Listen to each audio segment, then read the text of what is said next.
Hello, this is Sheryl Sitz, founder and CIO of Journey of Possibilities, and joining me today is Mario Rosales, founder of Tech Life Balance.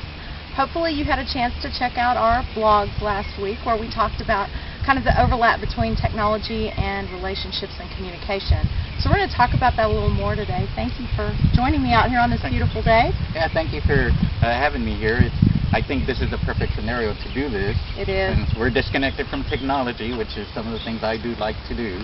And we're also showing that you can bring technology out into nature and enjoy the combination sometimes, so that's great too. Yeah. So it gets confusing for people sometimes, and I've been guilty of this. When do you use what to communicate? I mean, I've had people upset at me before because I didn't respond to an email fast enough. So can you kind of talk a little bit about when to use what?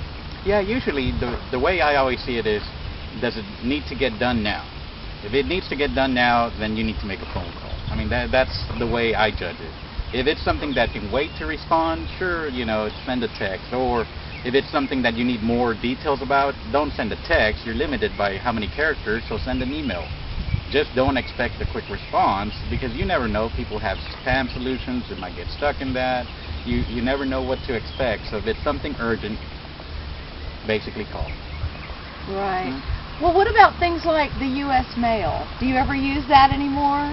Well, only through Amazon when they send me stuff, and when the government wants my tax information. Okay, well, I got to stop you there.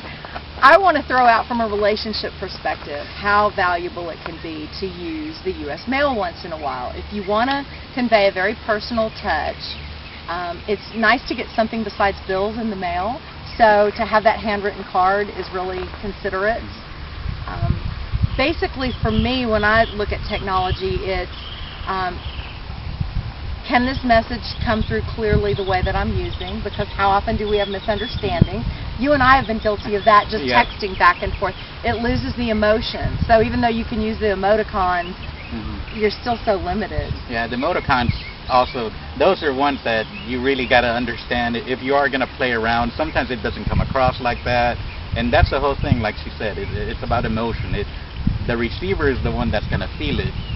You as the sender, well, you really won't be able to portray that. At least technology is not that far advanced yet. Yeah. Unless you know something. Well, no, I'm not the tech person. You are. So I think urgency, like we talked about, is important to consider. Also, how is it going to come across to the other person? And really at the forefront is the relationship, because whether it's business or personal, it's all about relationships. So what's going to actually enhance that relationship? What's the best way to get it across? I know sometimes in business we need a paper trail, but it might be nice to head that up with a phone call and then go back and document to follow up. Yeah, always the phone call. I mean, you can have read receipts on your email, but some systems don't send those read receipts because they're considered spam, or they might do something.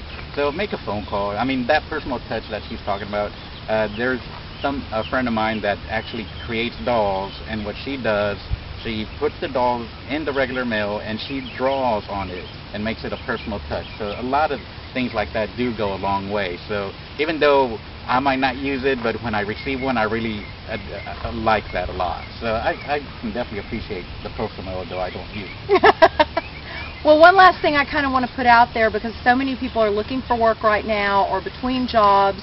I like to call it the land of opportunity. It's really powerful when you get an interview to use some sales techniques per se and use technology to do that. So you have the interview, you immediately follow up with a thank you call. Thank you for your time, I appreciate it, I'm going to get that stuff to you.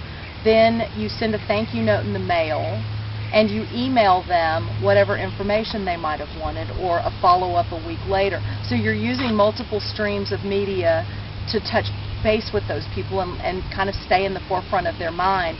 And if you want the job, ask for it, and you can use any of those tools for that. You want to add anything to that? Or? No, basically just learn how to use your technology and use it in a balanced way. Don't use it to get all your answers. That's why you have different types of communications.